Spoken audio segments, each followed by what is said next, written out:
Hello എല്ലാവർക്കും ഞാൻ കാഴ്ചക്കാരൻ എന്ന നമ്മുടെ യൂട്യൂബ് ചാനലിലോട്ട് സ്വാഗതം. ഇന്ന് നമ്മുടെ ഷോപ്പിൽ കുറച്ച് മെറ്റീരിയൽസ് പർച്ചേസിംഗ് ഉണ്ടായിരുന്നു. അപ്പോൾ അതിൻ്റെ കൂട്ടത്തിൽ എഞ്ചിൻ ഓയിൽസും വന്നിരുന്നു. എനിക്ക് തോന്നി എഞ്ചിൻ ഓയിൽസിൻ്റെ ഒരു ബേസിക് ഇൻഫർമേഷൻസ് നമ്മുടെ സുഹൃത്തുക്കൾക്ക് വേണ്ടി പാസ് ചെയ്താലെന്ന് തോന്നി. അപ്പോൾ അതുകൊണ്ടാണ് ഈ വീഡിയോ ചെയ്യുന്നത്. അപ്പോൾ എഞ്ചിൻ ഓയിലിനെ കുറിച്ച് എല്ലാവർക്കും അറിയാവുന്ന കാര്യമാണ്. അറിയാത്തവർക്ക് വേണ്ടിയിട്ടുള്ളൊരു വീഡിയോ ആയിട്ട് ഇതിനെ കണ്ടാൽ മതി. എഞ്ചിൻ ഓയിൽ നമുക്ക് എല്ലാവർക്കും അറിയാം, അതൊരു ലൂബ്രിക്കൻ്റ് ആണ്.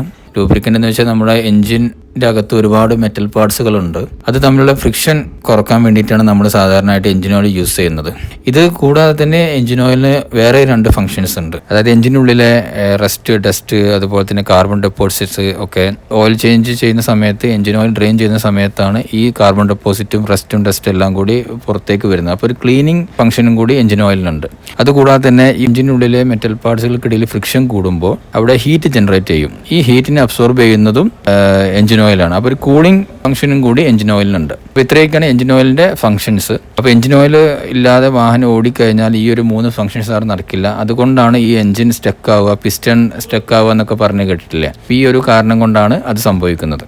ഇനി നമുക്ക് എഞ്ചിൻ ഓയിൽസ് എത്ര ടൈപ്പ് ഉണ്ടെന്ന് നോക്കാം. എഞ്ചിൻ ഓയിൽ പ്രധാനമായും 3 ടൈപ്പാണുള്ളത്. നാച്ചുറൽ അല്ലെങ്കിൽ മിനറൽ ഓയിൽ, പിന്നെ semi synthetic oil, fully synthetic oil. ഈ നാച്ചുറൽ അല്ലെങ്കിൽ മിനറൽ ഓയിൽ എന്ന് പറഞ്ഞു കഴിഞ്ഞാൽ അതിൻ്റെ ഒരു അഡ്വാൻറ്റേജ് എന്ന് പറഞ്ഞാൽ അത് ചീപ്പാണ്. പക്ഷേ അതിൻ്റെ ഡിസഡ്വാൻറ്റേജ് എന്ന് പറഞ്ഞു കഴിഞ്ഞാൽ ഹൈ പെർഫോമൻസ് വെഹിക്കിൾസിലും എഞ്ചിൻസിലും ഒന്നും അത് യൂസ് ചെയ്യാൻ പറ്റില്ല, അത്ര ലോങ് ലൈഫ് കിട്ടില്ല. പിന്നെ അടുത്തത് സെമി സിന്തറ്റിക് എന്ന് പറഞ്ഞു കഴിഞ്ഞാൽ ഈ മിനറൽ ഓയിലിൻ്റെയും ഫുള്ളി സിന്തറ്റിക്കിൻ്റെ ഒരു മിക്സറാണ് ഈ സെമി സിന്തറ്റിക്. അതായത് കുറച്ച് ചീപ്പ് പ്രൈസും ആയിരിക്കും, പക്ഷേ എന്നാലും ഫുള്ളി സിന്തറ്റിക്കിൻ്റെ ഒരു ക്വാളിറ്റി, ഹൈ പെർഫോമൻസ് വാഹനങ്ങളിലൊക്കെ നമുക്കത് യൂസ് ചെയ്യാനും പറ്റും. കുറച്ച് കിലോമീറ്റേഴ്സ് കൂടുതൽ നമുക്ക് യൂസ് ചെയ്യാൻ പറ്റും. ഇനി ഫുള്ളി സിന്തറ്റിക് പറഞ്ഞാൽ ഏറ്റവും നല്ല ഹൈ ക്വാളിറ്റി ഓയിലാണ്. അത് കുറച്ച് എക്സ്പെൻസീവ് ആണ്, പക്ഷേ നമുക്ക് എല്ലാ വാഹനങ്ങളും, അതായത് ഹൈ പെർഫോമൻസ് തരുന്ന വാഹനങ്ങളിലും നമുക്ക് യൂസ് ചെയ്യാൻ പറ്റുന്നതാണ്. അത് ഏകദേശം ഒരു 10,000 കിലോമീറ്റർ ഒക്കെ നമുക്കത് യൂസ് ചെയ്യാൻ പറ്റുന്നതാണ്. ഇനി നിങ്ങൾ കണ്ടിട്ടുണ്ടാവും ഈ എഞ്ചിൻ ഓയിൽസിൽ എന്താ പറയുക, ഗ്രേഡുകളൊക്കെ 20W50, 5W40, 5W30 എന്നൊക്കെ പറഞ്ഞിട്ട്. അപ്പോൾ അതിനെക്കുറിച്ച് ജസ്റ്റ് ഒരു ബേസിക് ആയിട്ടുള്ള നോളജ് ഞാൻ പറയാം.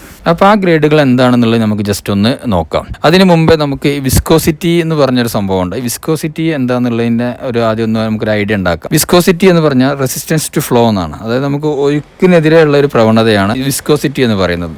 അപ്പോൾ ഓയിലിൻ്റെ വിസ്കോസിറ്റി എന്ന് പറഞ്ഞു കഴിഞ്ഞാൽ ഇപ്പോൾ നമുക്ക് ഈ ഗ്രേഡ് നോക്കിക്കഴിഞ്ഞാൽ 20W50 W എന്ന് പറയുന്നത് വിൻ്റർ എന്നതിനാണ് മെൻഷൻ ചെയ്യുന്നത്. ഈ 20 എന്ന് പറഞ്ഞത് കോൾഡ് കണ്ടീഷനിൽ അതിൻ്റെ വിസ്കോസിറ്റിയാണ് 20.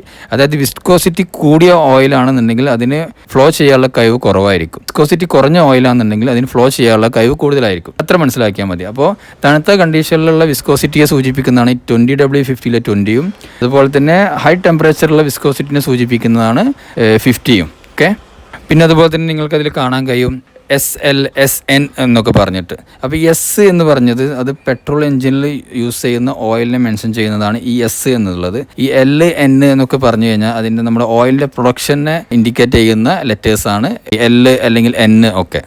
അതുപോലെ തന്നെ എഞ്ചിൻ ഓയിൽ എന്ന് പറയുന്നത് ഓരോരോ വാഹനത്തിൽ എഞ്ചിൻ സ്പെസിഫിക്കേഷൻ അനുസരിച്ചിട്ട് ഓരോരോ വാഹനത്തിൽ വ്യത്യസ്തമായിരിക്കും. ഡീസൽ എഞ്ചിനിൽ വേറെ ഓയിലായിരിക്കും, അതുപോലെ തന്നെ പെട്രോൾ എഞ്ചിനിൽ വേറെ ഗ്രേഡ് ഓയിലായിരിക്കും. വാഹനത്തിൻ്റെ മെയ്ഡ്, അതുപോലെ തന്നെ അതിൻ്റെ പ്രൊഡക്ഷൻ, അതിനനുസരിച്ചിട്ടുള്ള വ്യത്യാസങ്ങൾ വരും. അപ്പോൾ വാഹനത്തിന് സ്പെസിഫൈ ചെയ്തിട്ടുള്ള ഓയിൽ ഏതാണോ അത് മാത്രം നോക്കി നമ്മൾ വാഹനത്തിൽ യൂസ് ചെയ്ത് കഴിഞ്ഞാൽ എഞ്ചിനായാലും മറ്റു സംഭവങ്ങൾക്കായാലും ഒക്കെ ലൈഫ് കൂടുതൽ കിട്ടും. നമുക്ക് എഞ്ചിൻ ഓയിലിൻ്റെ കൂടെ തന്നെ പറയേണ്ട ഒരു കാര്യമാണ് എഞ്ചിൻ ഓയിൽ ഫിൽറ്റർ. കാരണം ഈ ഓയിൽ ഫിൽറ്ററിൽ വന്ന് ഫിൽറ്റർ ആയതിനു ശേഷമാണ് വീണ്ടും സർക്കുലേറ്റ് ചെയ്യുന്നത്. അപ്പോൾ ഫിൽറ്റർ ഒരു ഇമ്പോർട്ടന്റ് പാർട്ടാണ്. അപ്പോൾ നമ്മൾ ടയോട്ടയുടെയും ലെക്സസിന്റെയും സ്പെയർ പാർട്സ് ആണ് ചെയ്യുന്നത്. അപ്പോൾ നമ്മളെടുത്ത് അവൈലബിൾ ആയിട്ടുള്ള കുറച്ച് ഫിൽറ്റേഴ്സ് ഞാൻ നിങ്ങൾക്ക് ഇൻഫർമേഷന് വേണ്ടിയിട്ട് കാണിക്കാം. അത് ഓരോ വാഹനത്തിനും വ്യത്യസ്തമായിട്ടുള്ള ഫിൽറ്റേഴ്സ് ആയിരിക്കും. അതിൻ്റെ വലുപ്പത്തിലും ഷേപ്പിലും എല്ലാം വ്യത്യസ്തം ഉണ്ടാവും.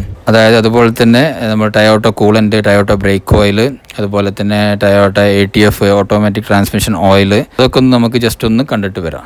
ഈ കാണുന്നതാണ് ടയോട്ട കൂളൻ്റ്, നമ്മൾ റേഡിയേറ്ററിൽ ഒഴിക്കുന്ന കൂളൻ്റാണിത്. അതുപോലെ തന്നെ ഇതാണ് ടയോട്ടയുടെ ബ്രേക്ക് ഓയിൽ. പിന്നെ ഇതാണ് ടയോട്ടയുടെ ഗിയർ ഓയിൽ.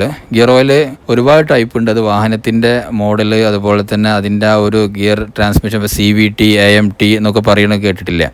അപ്പോൾ അതിനനുസരിച്ച് ഗിയർ ഓയിൽസിലൊക്കെ ഡിഫറൻറ്റ് വരും. അപ്പോൾ നമ്മുടെ വാഹനത്തിൽ ഏതാണോ സ്പെസിഫിക് ആയിട്ടുള്ള ഓയിൽ അത് മാത്രം നമ്മൾ യൂസ് ചെയ്യാം. പിന്നെ ഈ കാണിക്കുന്നതാണ് സസ്പെൻഷൻ ഓയിൽ. ഹൈഡ്രോളിക് ഷോക്ക് അബ്സോർബറിനൊക്കെ യൂസ് ചെയ്യുന്ന സസ്പെൻഷൻ ഫ്ലൂയിഡാണ് ഈ കാണിക്കുന്നത്. അപ്പോൾ ഇത്രയൊക്കെയാണ് ഓയിലിനെയും ഫിൽറ്ററിനെയും കുറിച്ചിട്ടുള്ള കാര്യങ്ങൾ. ഇതൊക്കെ ഒരു ബേസിക് ആയിട്ടുള്ള ഇൻഫർമേഷൻസ് ആണ്. ഡീറ്റെയിൽസ് ആയിട്ടൊക്കെ പറയാൻ നിന്നിട്ട് കഴിഞ്ഞാൽ ഒരുപാട് സമയം വേണ്ടി വരും, വീഡിയോയുടെ ലെങ്ത് ഒക്കെ കൂടും. അപ്പോൾ ഇതൊരു ജസ്റ്റ് ഒരു ബേസിക് ഇൻഫർമേഷൻ ആയിട്ട് മാത്രമേ എടുക്കുക.